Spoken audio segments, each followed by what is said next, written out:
प्राणों का क्षय, मृत्यु का भय। प्राण शक्ति का यथास्थान संतुलन बना रहे तो जीवन सत्ता के सभी अंग प्रत्यंग ठीक काम करेंगे। शरीर स्वस्थ रहेगा, मन प्रसन्न रहेगा और अंतःकरण में सद्भाव संतोष झलकेगा। किंतु यदि इस क्षेत्र में विसंगति विकृति उत्पन्न होने लगे तो उसकी प्रतिक्रिया आधी व्याधियों के रूप में, विपत्तियों विभीषिकाओं के रूप में सामने खड़ी दिखाई देगी। रक्त दूषित हो जाने पर अनेक आकार प्रकार के चर्म रोग, फोड़े फुंसी, दर्द, सूजन आदि के विग्रह उत्पन्न होते हैं। इसी प्रकार प्राण तत्व में असंतुलन उत्पन्न होने पर शारीरिक अवयवों की क्रियाशीलता लड़खड़ाती है। कई प्रकार की व्यथा बीमारियां उपजती हैं। मन क्षेत्र में उत्पन्न हुआ प्राण विग्रह असंतुलनों, आवेगों और उन्मादों के रूप में दृष्टिगोचर होता है। भावना क्षेत्र में विकृत हुई प्राणसत्ता मनुष्य को नर कीटकों के, नर पिशाचों के घिनौने गर्त में गिरा देती है। पतन के अनेक आधार प्राण तत्व की विकृति से संबंधित होते हैं। उनके सुधार के लिए सामान्य उपचार कारगर नहीं होते, क्योंकि उनका प्रभाव उथला होता है, जबकि समस्या की जड़ें बहुत गहरी प्राण चेतना में घुसी होती है। अनुभूत और परीक्षित उपचार भी जब निष्फल सिद्ध हो रहे हों तो समझना चाहिए कि चेतना की गहरी परतों में विक्षेप घुस पड़ा है।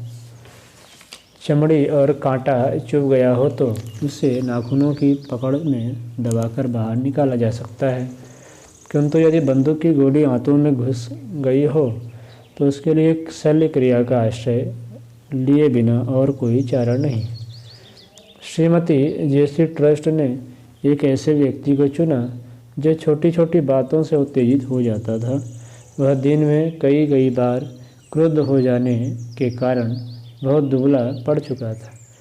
सर्दी गर्मी के हल्के परिवर्तन भी उसको कष्टदायक प्रतीत होते उसे कोई न कोई बीमारी प्रायः बनी रहती थी। एक बार जब वह भरे गुस्से में था तब श्रीमती ट्रस्ट ने उसे लिटा दिया और उसके नंगे शरीर पर बालों की हल्की परत बिछा दी। उनके शिष्य, अनुयायी और कई वैज्ञानिक भी उपस्थित थे। उन सबने बड़े कौतूहल के साथ देखा कि जिस प्रकार पानी से भरी कांसे की थाली को बजाने से पानी की थरथरी कांसे के अणुओं में उत्तेजन और स्पंदन का आभास कराती है, उसी प्रकार मनुष्य के शरीर से भी प्रकाश अणु निरंतर निःसृत होते और थरथरी पैदा करते रहते हैं। क्रोध जैसे उत्तेजनशील आवेश के समय ये प्रकाश अणु बड़ी तेज़ी से थरथराते हुए निकलते हैं, इसलिए उस समय तो स्पष्ट आभास हो जाता है, पर सामान्य स्थिति में प्रकाश कणों की थरथराहट धीमी होती है। जो व्यक्ति जितना अधिक शांत, कोमल चित्त, मधुर स्वभाव, मितभाषी, स्थिर बुद्धि होता है, उसके सूक्ष्म शरीर के प्रकाश अणु बहुत धीरे धीरे निकलते हैं और बहुत समय तक शरीर में शक्ति, उष्णता और सहनशीलता बनाए रखते हैं। ऋतुओं के आकस्मिक परिवर्तन भी शरीर पर दबाव नहीं डाल पाते।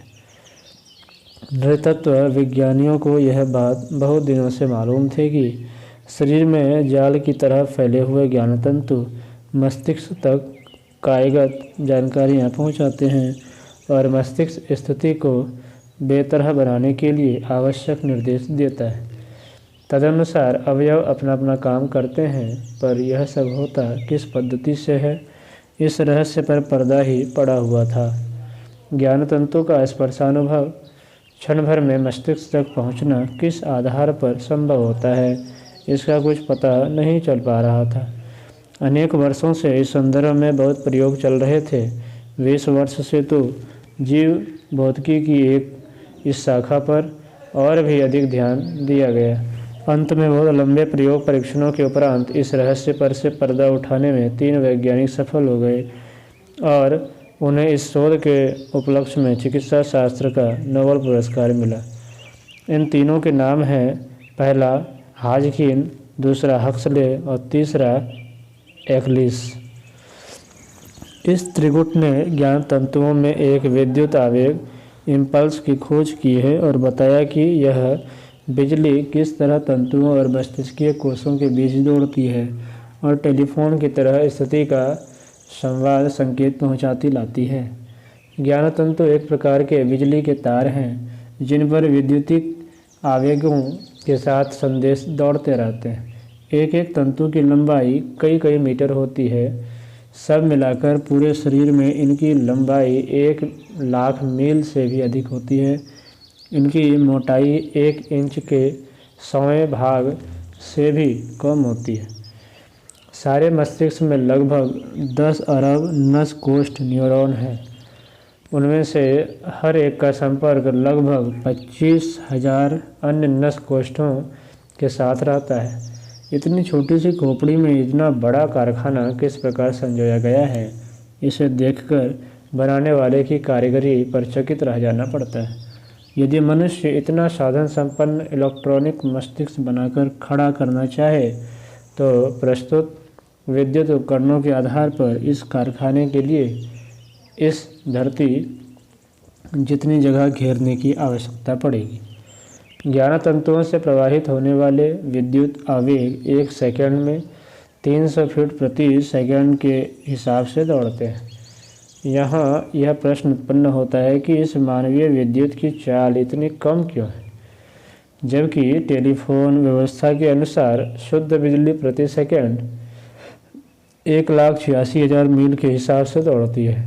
इसका उत्तर यह है कि टेलीफोन में विशुद्ध बिजली रहती है, जबकि ज्ञान तंतुओं में एकाकी विद्युत संचार नहीं, उसके साथ रासायनिक क्रियाकलाप भी जुड़ा होता है। आवेग नस संपर्क साइनेप्स अगले कोष्ठीय भाग के बीच की खाली जगह को लांघकर सामने के कोष्ठीय भाग तक आवेग उत्तेजन के क्रम से आगे बढ़ता है। इस आवेग अवरोधों को अंतर्बाधन कहते हैं। नस रेशे के अंदर ऋण विद्युत रहती है, उसके बाहर धन विद्युत। इनमें सोडियम और पोटेशियम की विद्यमान मात्रा रासायनिक उपयुक्तता बनाए रहती है। इसी प्रक्रिया में संबद्ध एक ऐसा रासायनिक पदार्थ है ट्रांसमिशन सब्सटेंस। विद्युत कणों और रासायनिक पदार्थों की सम्मिश्रित प्रक्रिया ही इस कायगत संचार व्यवस्था को गतिशील बनाए हुए है।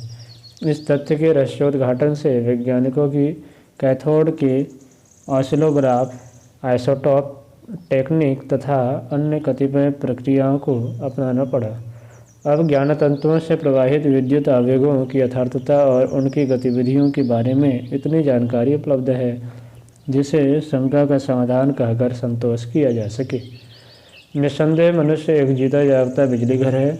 झटका मारने वाली और बत्ती जलाने वाली स्थूल बिजली की अपेक्षा वह बिजली असंख्य गुणे परिष्कृत और संवेदनशील है। जड़ और चेतन की शक्तियों में यह अंतर तो रहना ही चाहिए। जड़ बिजली का भावनाओं से कोई संबंध नहीं, वह कसाई और संत का भेद नहीं करती। जो भी उससे काम ले सके, उसकी विधि व्यवस्था पूरी कर सके, उसका उद्देश्य पूरा करने लगती है। उचित अनुचित का भेदभाव कर सकने लायक संवेदना उसमें है ही नहीं। मानव शरीर में संव्याप्त विद्युत में चेतना और संवेदना के दोनों तत्व विद्यमान हैं। इसलिए उसे मात्र नाड़ी जाल समुत्पन्न या संव्याप्त ही कहकर सीमित नहीं कर सकते, भले ही वो ज्ञान तंतुओं के माध्यम से समस्त शरीर पर शासन करती हो। भले ही उसका प्रत्यक्ष केंद्र मस्तिष्क में अवस्थित प्रतीत होता है, पर सही बात यह है कि वह आत्मा की प्राण प्रतिभा है और उसकी भावनात्मक स्थिति से प्रभावित होती है। मनुष्य का अंतरंग जैसा भी कुछ होता है, उसके अनुरूप इस चेतन विद्युत की दुर्बलता सशक्तता दृष्टिगोचर होती है। किसी के शरीर को छूने से प्रत्यक्ष झटका लगे, इस स्तर का अनुभव इस कायिक विद्युत का नहीं होता। इसलिए मोटे विद्युत उपकरणों से वह देखी समझी नहीं जाती। उसका भौतिक स्वरूप जानना हो तो उन उपकरणों की आवश्यकता पड़ेगी जो नोबेल पुरस्कार विजेता हाजकिन प्रवृत्ति वैज्ञानिकों ने इस संदर्भ में प्रयुक्त किए थे। पर भावनात्मक स्पर्श से इसका प्रभाव दूसरे लोग भी अनुभव कर सकते हैं। किसी उच्च मनोभूमि के व्यक्ति के पास बैठने से अपनी मनोभूमि में उसी तरह का हलचल उत्पन्न होती है और दुष्ट दुराचारियों की संगति में मन बुद्धि तथा इंद्रिय संवेदनाओं में उसी तरह का उत्तेजन आरंभ हो जाता है। व्यभिचारियों के सानिध्य में बैठने से अकारण ही दुराचार का आकर्षण मन में उठने लगता है। सत्संग की महत्ता का जो प्रतिपादन अध्यात्म शास्त्र में किया गया है, उसका कारण मात्र शिक्षा प्राप्ति नहीं है, वरन यह भी है कि उन महापुरुषों के शरीर से निकलने वाले समीपवर्ती क्षेत्र में फैलने वाले विद्युत प्रवाह की ऊर्जा से लाभ उठाया जाए। चिड़िया अपने अंडे को छाती के नीचे रखकर सेती है। उसमें केवल गर्मी पहुंचाना ही नहीं, परंपरागत प्रवृत्तियां उत्पन्न करना भी एक प्रयोजन है। चिड़िया की शारीरिक विद्युत अंडे बच्चों में जाकर उन्हें पैतृक संस्कारों से युक्त करती है। मशीन से अंडे गर्म करके भी उसमें से बच्चा निकल सकता है, पर उसमें कितनी ही संस्कारजन्य कमियां रह जाती है। जिन बच्चों को धाय दूध पिलाती है, माता का दूध लाड़ दुलार गोद में खिलाना, पास सुलाना जैसा अनुदान नहीं मिलता, वे बालक भी मानसिक दृष्टि से बहुत त्रुटिपूर्ण रह जाते हैं। समर्थ विद्युत भी दुर्बल क्षमता वालों का बहुत कुछ पोषण करती है। साधना काल में रह रहे साधक अपना चरण स्पर्श किसी को नहीं करने देते। वे आशीर्वाद रूप से किसी के सिर पर हाथ भी नहीं रखते। इसमें उनकी स्वल्प शक्ति का एक अंश दूसरों के पास चले जाने और अपने लिए घाटा पड़ने वाली आशंका ही सन्निहित है। ब्रह्मचर्य, पतिव्रत, पत्नीव्रत आदि के पीछे सामाजिक पारिवारिक कारणों के अतिरिक्त आध्यात्मिक कारण भी है। शारीरिक विद्युत आवेग नेत्रों में, वाणी में, हाथ की उंगलियों में अधिक पाया जाता है और वहाँ से वह बाहर फैलता है। सूक्ष्म रूप से मस्तिष्क में और स्थूल रूप से यह विद्युत जनेंद्रिय में अत्यधिक मात्रा में पाई जाती है। मस्तिष्क में सन्निहित बिजली तो अध्ययन, चिंतन, ध्यान आदि मनोयोग संबंधित कार्यों में लगती है, पर जनेंद्रिय विद्युत तो स्पर्श के माध्यम से बहिर्गमन के लिए व्याकुल रहती है। यही कामोत्तेजना का वैज्ञानिक स्वरूप है। महापुरुष ब्रह्मचर्य का अत्यधिक ध्यान इसलिए रखते हैं कि वे कामोपभोग जैसे क्षणिक सुख में अपने महत्वपूर्ण उपार्जन को खो न बैठें। इससे दुर्बल पक्ष लाभान्वित हो सकता है, पर सबल पक्ष की हानि तो प्रत्यक्ष है। तपस्या के अनेक विघ्नों में एक बड़ा विघ्न यह है कि मानवीय अथवा दैवी रहितत्व जनेंद्रिय के माध्यम से उनकी शक्ति का लाभ लेने की चेष्टा करता है। विश्वामित्र, पराशर, व्यास आदि की तप साधना के बीच कामस्खलन इसी खींचतान का प्रमाण है। भगवान बुद्ध के चित्रों में रिद्धि सिद्धियों के रूप में अनेक अप्सराएं उनके समीप नृत्य परिहास करती दिखाई जाती है। इसके पीछे यही संकेत है, आत्मविद्युत संपन्न पति पत्नी अति उच्च कोटि के संतान उत्पन्न कर सकते हैं।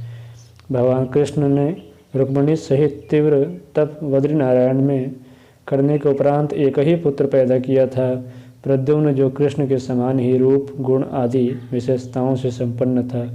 लोग पहचान तक न पाते थे कि इनमें कौन सा कृष्ण है। तपस्वियों की ऋषि संतानें अपने जनक जननी की समतुल्य ही प्रभावशाली होती रही है। महापुरुष इस संचित विद्युत भंडार को काम कौतुक में खर्च करने की अपेक्षा उस क्षमता से मस्तिष्क तथा अन्य ज्ञानेंद्रिय द्वारा असंख्य व्यक्तियों की सेवा करने में बुद्धिमत्ता अनुभव करते हैं और ब्रह्मचारी रहते हैं। यही बात महिलाओं के संबंध में है। तेजस्वी और मनस्वी बनने के लिए उन्हें भी ब्रह्मचर्य द्वारा शक्ति संचय के मार्ग पर चलना होता है। कायिक विद्युत दूसरों का हित साधन करती है, अपना भी प्रश्न सदुपयोग की सूझबूझ और योग्यता का है। यह बिजली यूँ ही शरीर और मन से खर्च होती रहती है और अस्त व्यस्त बिखरती रहती है। यदि इसे केंद्रित कर लिया जाए और शारीरिक, मानसिक एवं आत्मिक उत्कर्ष के लिए प्रयुक्त किया जाए तो हर क्षेत्र में आशाजनक प्रगति हो सकती है। बिजली घर में विद्युत उत्पादन का समुचित लाभ उसे किसी प्रयोजन के लिए नियोजित करके ही उठाया जा सकता है। साधारणतः यह कायिक विद्युत भंडार दैनिक जीवन यापन में ही थोड़ा बहुत काम आता है और शेष ऐसे ही बिखर जाता है। साधना विज्ञान के आधार पर यदि उसका सदुपयोग सीखा जाए और अभिष्ट प्रयोजन के लिए उसे नियोजित करने का क्रियाकलाप समझा जाए तो अपने निज की इस संपत्ति से मनुष्य सर्वांगीण समृद्धि से सुसंपन्न हो सकता है। सफल जीवन जी सकता है। प्राण साधना योग शास्त्र की सबसे महत्वपूर्ण प्रक्रिया है। इसके लाभों का विस्तार अणिमादि अगणित रिद्धि सिद्धियों के रूप में किया गया है और ब्रह्म तेजस के रूप में उसकी आध्यात्मिक उपलब्धियों की चर्चा की गई है। प्राणायाम इस दिशा में प्रथम सोपान है। दुर्बल विकृत प्राण को बहिष्कृत कर उसके स्थान पर महाप्राण की स्थापना करना इस साधना का लक्ष्य है। संध्या वंदन जैसे नित्य कर्मों का उसे अनिवार्य आधार इसलिए बनाया गया है कि इस प्रकार प्रारंभिक परिचय तथा अभ्यास करते हुए क्रमशः आगे बढ़ा जाए और प्राणवान बनते हुए जीवन लक्ष्य को पूर्ण करने की दिशा में अनवरत रूप से गतिशील रहा जाए। प्राण तत्व समस्त भौतिक और आत्मिक संपदाओं का उद्गम केंद्र है। वह सर्वत्र संव्याप्त है। उसमें से जो जितनी अंजलि भरने और देने में समर्थ होता है वह उसी स्तर का महामानव बनता चला जाता है। प्राण शक्ति का पर्यायवाची है। उसकी परिधि में भौतिक संपदाएं और आत्मिक विभूतियां दोनों ही आती हैं। वह शारीरिक परिपुष्टि के रूप में ओजस्वी, मनोबल संपन्नता के रूप में मनस्वी, सामाजिक सहयोग सम्मान के रूप में यशस्वी और आत्मिक उत्कृष्टता के रूप में तेजस्वी बन जाता है। ये चतुर्विध क्षमताएं जिस मूल स्रोत में उत्पन्न होती है उसे प्राण शक्ति कहते हैं। प्राण साधना इन्हीं सिद्धियों का प्राप्त कर सकना संभव बनाती है।